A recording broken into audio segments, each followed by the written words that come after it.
푸틴은 국제세계의 감각이 떨어진다 고 느낀다. 전쟁도 패전이 짙다. 이제는 가스 수출도 어려워 재정을 악화시켜 곤란한 국민 생활로 푸틴 타도의 저항을 맞이한다. 중국, 러시아, 북한이라는 영혼이 서로 손절 못한다. 손절하는 순간 미국의 죽기 때문이다. 4개 나라는 뭉치지 않으면 죽는다는 걸 안다. 돈 안 주면 해지가 답경매하면 더 비싸게 팔릴걸. 과거 소련에서 러시아로 넘어갈 때 부채를 인수했기 때문에 인정해 준 거지 아니었다면 지금의 러시아와 우리의 관계는 없었죠. 최근 언론에서 삼성중공업이 러시아와의 LNG 운반선 계약에 대해 손실을 감수하더라도 해지 수순을 밟을 것이라는 이야기가 흘러나오며 화제가 되고 있습니다. 러시아가 미국을 중심으로 한 서방 세계의 경제 제재가 강화되면서 정상적인 대금 지급이 어려워지자 대금 지급을 차일피일 미루고 있기 때문인데요. 러시아는 한국과의 계약이 해지되더라도 중국에 기댈 수 있을 것이라 믿고 있지만 현실은 전혀 그렇지 않습니다.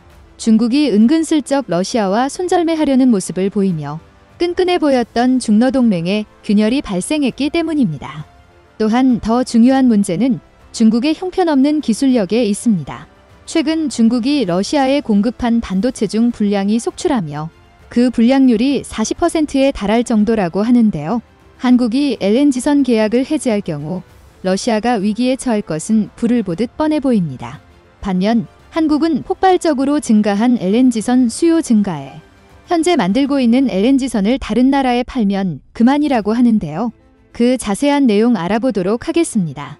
올해 초 러시아 우크라이나 전쟁 이후 불거진 조선업계의 러시아 리스크 후폭풍이 거셉니다. 우크라이나를 침공한 러시아에 대한 경제 제재가 강화되면서 러시아가 계약해둔 선박에 대한 중도금조차 지급하지 못하고 있는데요.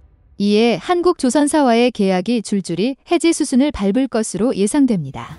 벌써 몇 건은 계약 해지 처리되기도 했습니다. 대우조선해양은 지난 6월에 이어 7월까지 2차례에 걸쳐 러시아 선주로부터 발주받은 액화천연가스 LNG 운반선 2척에 대한 계약을 해지 처리하면서 러시아 리스크가 현실화했는데요. 러시아가 서방의 경제 제재로 국제은행 간 통신협회 스위프트 결제망에서 퇴출당하면서 중도금 납부가 불가능해졌기 때문입니다. 이후에도 제재가 지속되면서 나머지 물량도 언제 계약이 해지될지 장담할 수 없는 상황인데요. 최근 언론에서는 러시아의 대금 지급이 원활하지 않아 삼성중공업도 러시아로부터 수주한 계약에 대해 해지를 고려하고 있다는 계약 해지설이 흘러나오고 있습니다. 실적 타격은 불가피하겠지만 이번 기회에 러시아 리스크를 해소하고 내년 실적 개선세를 굳히는 게 낫다는 관측이 나오고 있는데요.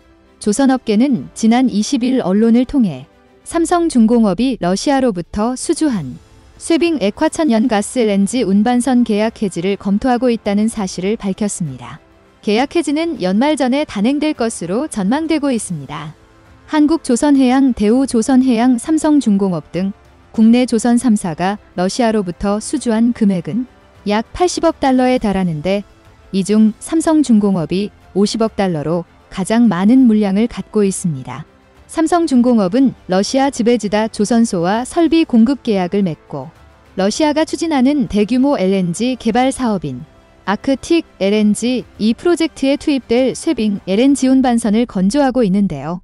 삼성중공업은 2019년 즈베즈다 조선소와 1조 7,800억 원 규모의 쇠빙 LNG 운반선 5척 공급 계약을 맺은 후 2020년과 2021년에 각각 2조 8,100억 원, 2조 500억 원의 블록 기자재 설계 계약을 체결했습니다. 러시아의 국영에너지 회사인 노바텍이 즈베즈다 조선소에 쇠빙 LNG 운반선을 발주하면 즈베즈다의 기술 파트너인 삼성중공업이 재수주하는 방식이며 국내에서 제작한 선박 블록과 부품 자재 등을 즈베즈다 조선소로 가져가 조립하는 방식으로 진행되고 있습니다. 삼성중공업이 지난 2019년부터 2021년까지 러시아로부터 수주한 실적은 모두 22척에 달한다고 하는데요. 2019년 수주한 5척 가운데 2척은 인도를 완료했지만 3척이 남아있으며 수주 및 설계 단계에 있는 선박이 17척으로 현재 남아있는 물량만 20척입니다. 삼성중공업의 한 관계자는 러시아의 대금 지급이 미뤄지고 있다며 수주 및 설계 단계인 17척은 발주처와 진행 방향에 대해 협의 중이다라고 현 상황을 밝혔습니다. 서방의 러시아 경제 제재로 인해 선박 건조도 차질을 빚고 있는 것이죠. 또한 조선 업체들이 러시아로 수출하는 선박 해양 시스템 장비가 정부의 허가를 받아야 하는 비전략 물자 577개 품목에 포함되면서 자재 조달에도 어려움을 겪고 있는데요. 정부의 수출 승인 지연으로 현지 작업은 사실상 중단된 상태입니다. 선박 건조 지연으로 조선 업체들의 피해가 커지면서 정부의 지원이 필요하다는 지적도 나오고 있습니다. 수출 승인이 미뤄진 탓에 보관 기간이 길어져 국내에 보관 중인 자재에 녹이 스는 문제가 발생하기도 했는데요. 선박 조립을 마쳤으나 수출 허가 품목인 선박용 페인트를 들여오지 못해 선박 도장 작업이 늦어지며 완성된 배를 바다에 띄우지 못했던 사례도 있습니다.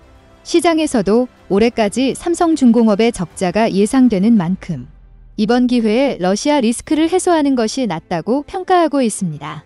한편 러시아는 한국과의 LNG선 계약이 해지되더라도 중국에 기댈 수 있을 것이라 굳게 믿으며 배짱을 부리고 있습니다. 그동안 러시아와 중국은 미국에 맞서며 끈끈한 동맹 관계를 구축하고 있는 것처럼 보였습니다. 한국의 조선업계가 LNG 수송 선박 건조 분야에서 독보적인 위치를 차지하고 있기에 한국의 건조를 맡기는 것이 당연한 상황임에도 당시 러시아는 신형 LNG선 발주를 중국과 한국에 나누어서 맡겼는데요. 중국에서 만들어진 LNG선들이 여러 차례 고장을 반복하며 폐선까지 이르렀던 전례가 있음에도 러시아가 중국에 건조를 맡겼다는 건 순전히 중국과의 동맹을 강화하기 위한 선택이었습니다. 그러나 최근 중국의 분위기가 심상치 않습니다. 중국이 은근슬쩍 러시아와 손절매하려는 모습을 보이며 끈끈해 보였던 중러 동맹에 균열이 발생하고 있다고 하는데요. 한국 대신 중국을 선택했던 러시아가 믿었던 중국의 뒤통수를 맞은 것입니다. 사실 중국이 러시아를 배신한 건 처음 있는 일이 아닙니다. 중국의 산업 스파이들이 미국, 유럽에서 활동하며 각국의 기밀 정보를 빼돌리고 있다는 FBI의 지속적인 경고가 있었습니다. 충격적인 사실은 이러한 중국의 스파이 활동이 서방 국가들에서뿐만 아니라 동맹국인 러시아에서도 포착되고 있다는 것인데요. 겉으로는 러시아와 동맹 관계를 표방하면서 러시아를 대상으로 한 스파이 활동을 멈추지 않고 있는 중국의 모습에 러시아 내부에서 중국에 대한 불신감이 높아져 가고 있습니다. 최근 러시아에서 진행된 설문조사에서는 중국을 러시아의 핵심 파트너로 꼽으면서도 중국에 대한 신뢰도는 낮게 나와 그 불신을 그대로 보여줬습니다. 오래전부터 두 국가의 사이가 썩 좋았다고만은 할 수 없는데요. 같은 공산당 국가였지만 각자 공산 진영의 주도권을 잡기 위한 신경전이 여러 차례 벌어졌습니다.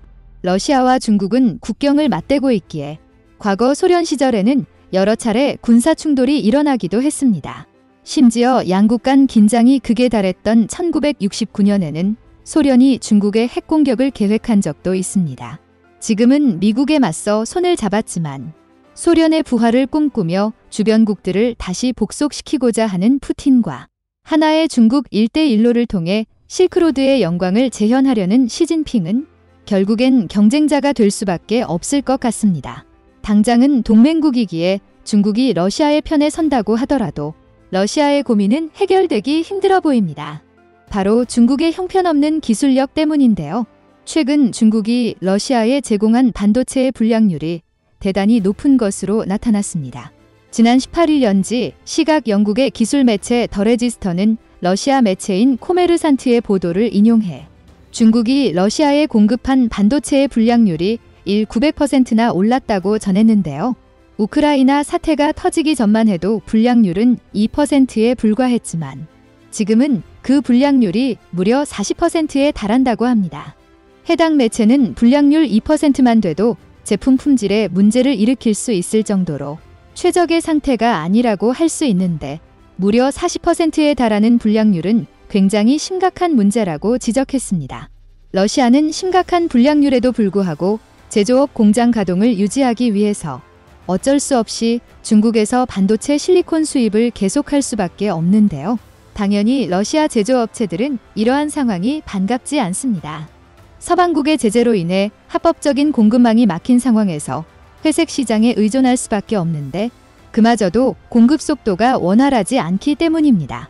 러시아의 매체 코메르산트에 의하면 경제 제재 때문에 많은 기업이 문을 닫고 있다고 하는데요. 영국 매체 더 레지스터는 중국이 러시아에 의도적으로 불량 반도체를 공급하는 것 아니냐는 의혹을 제기했습니다.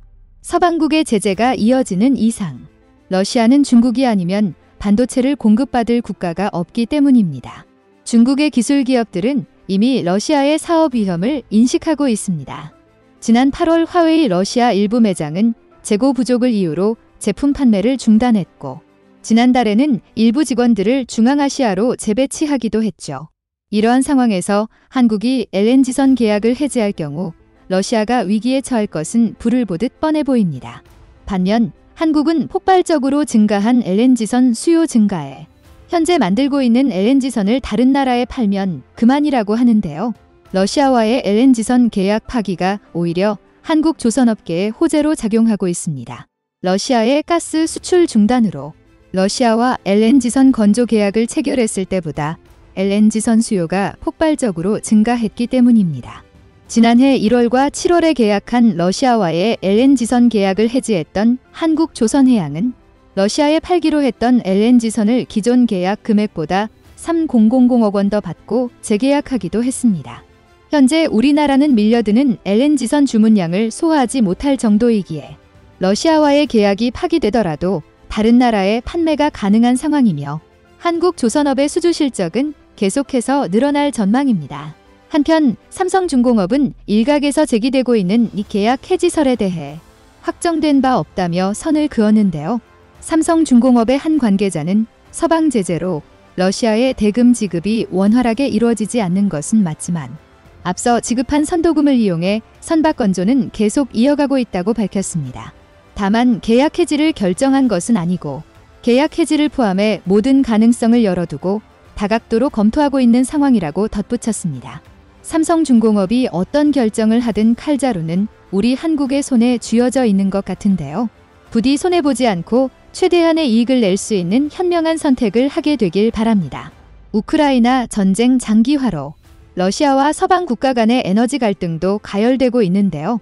이달 초 러시아 크렘린궁에서 독일과 영국 등 서방이 대러 제재를 해제할 때까지 천연가스 파이프라인을 폐쇄하겠다고 해 유럽이 발칵 뒤집혔습니다. 러시아가 가스 공급을 하지 않으면 유럽 국가들이 겨울을 보내는데 필요한 가스를 확보하기 어려워지기 때문인데요.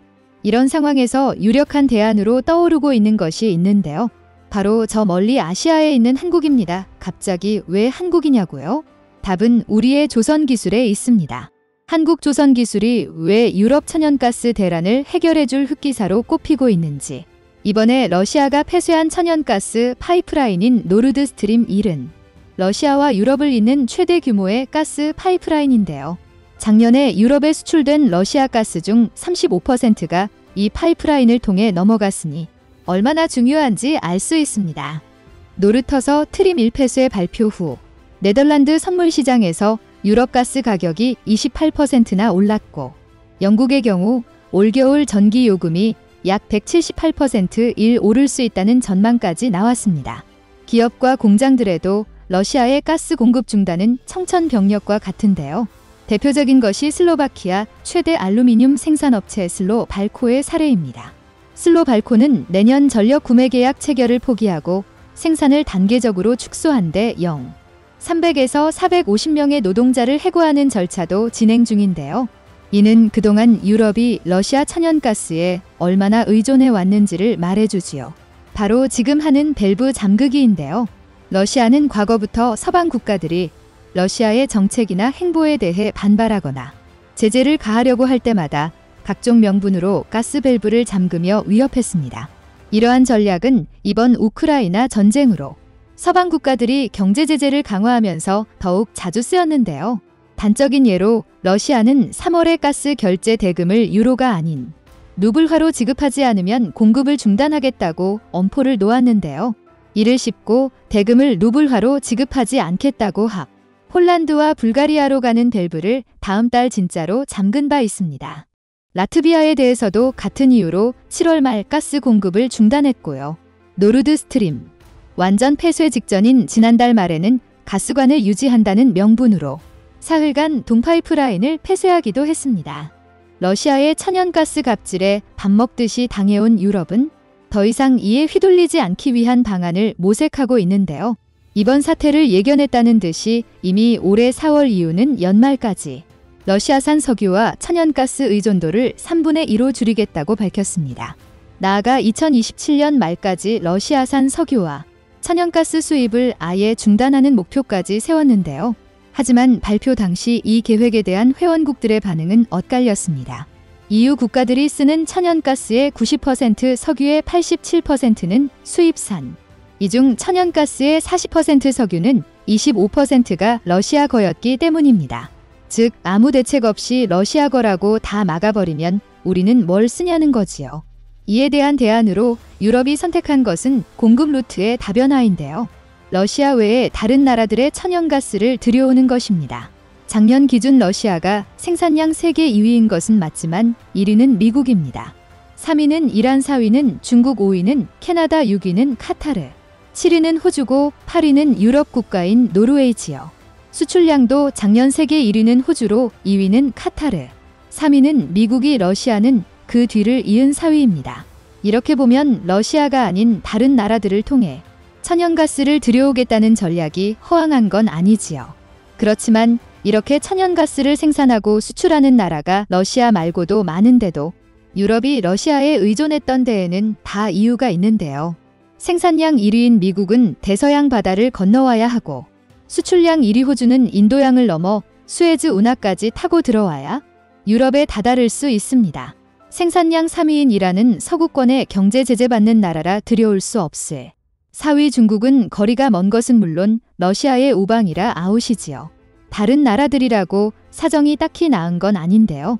캐나다야 말할 것도 없고 카타르도 미국이나 호주만큼은 아니지만 배를 타고 돌아와야 해 신속성이 떨어지는 건 마찬가지입니다. 같은 유럽인 노르웨이나 지중해만 건너면 되는 알제리, 이집트에만 의존하기에는 생산량 상위권 국가들에 비해 수요를 감당하기가 어렵지요. 따라서 러시아의 천연가스 갑질에서 벗어나는데 가장 필요한 것이 다른 나라들에서 천연가스를 갖고 올 수단인데요. 그래서 요즘 세계 조선업계에서 가장 핫한 기종이 LNG 운반선입니다. 이는 우리 조선업계에서도 호재인데요. 실제로 한국조선해양은 유럽과 오세아니아 선박회사와 총 2조 8,690억 원 규모의 LNG 운반선 10척 건조 계약을 체결했습니다. 이 중 8척이 유럽 소재 선사로부터 수주해 건조하는 것만 봐도 유럽이 천연가스 대란을 해결하기 위한 방안 중 하나로 우리 조선 기술을 활용한 LNG 선박을 선택했음을 알 수 있지요. 일부 사례를 확대 해석해 김칫국만 마시는 거 아니냐 하실 분들도 계실 건데요. 수치를 보면 단순한 김칫국 마시기가 아니걸 알 수 있습니다. 실제로 한국 조선해양만 해도 올해 전 세계에서 가장 많은 34척의 LNG 운반선을 수주했고요. 영국 조선 해운 시황 분석기관인 클라크슨 리서치에 따르면 올 상반기 발주된 LNG 운반선 89척 중 71%에 해당하는 63척을 한국이 수주한 것으로 나타났습니다. 클라크슨 리서치는 한국이 LNG 운반선 건조에 있어 높은 기술 경쟁력을 갖고 있고 하반기에도 LNG 운반선 분야에서 한국의 강세가 이어질 것으로 전망했습니다. 이처럼 업계 및 전문가들이 한국이 LNG 운반선 시장에서 계속해서 강세를 보일 것이라고 예측하는 데에는 다 이유가 있는데요. 바로 바다 위를 떠다니는 LNG 기지 FSRU 덕분입니다. 부유식 저장 및 재기한 설비를 뜻하는 FSRU는 명칭에서 짐작할 수 있듯 액화된 천연가스를 저장하는 것은 물론 배 안에서 다시 기화시킬 수 있는데요. 그 덕에 지상의 재기화를 위한 별도의 육상 터미널을 만들지 않아도 천연가스를 이용할 수 있다는 아주 큰 장점이 있습니다. 그런 점에서 LNG 운반선 수요가 급증하고 있는 현 추세에서 FSRU를 만들 수 있냐는 시장을 선도하는 데 있어 가장 중요하다 할 수 있습니다. 우리 대한민국 조선 기술이 세계적으로 주목받는 것도 바로 FSRU 건조에 있어 뛰어난 기술력을 보유하고 있어서인데요. 이미 2015년 당시 기준 전 세계에서 건조된 23척의 FSRU 중 18척이 우리 조선업계에서 만든 것이었을 만큼 FSRU 분야는 우리가 일찍부터 선도해왔습니다. 그렇게 오랜 시간 쌓아온 노하우와 기술력이 지금 빛을 발하고 있는데요. 작년 말에는 전 세계에 있는 FSRU 35척 중 33척이 한국산인 사실상의 독과점 체제를 구축하고 있습니다. 사실상 유럽이 러시아의 천연가스 독점 체제에서 벗어날 수 있는 키를 우리 대한민국 조선업계가 쥐고 있는 거나 마찬가지지요. 이는 절대 과언이 아닌데요. 올 상반기에만 독일과 네덜란드, 이탈리아, 핀란드, 에스토니아 등이 FSRU를 총 10척 기용하기로 결정하는 등 유럽의 FSRU 수요가 급증하고 있기 때문입니다.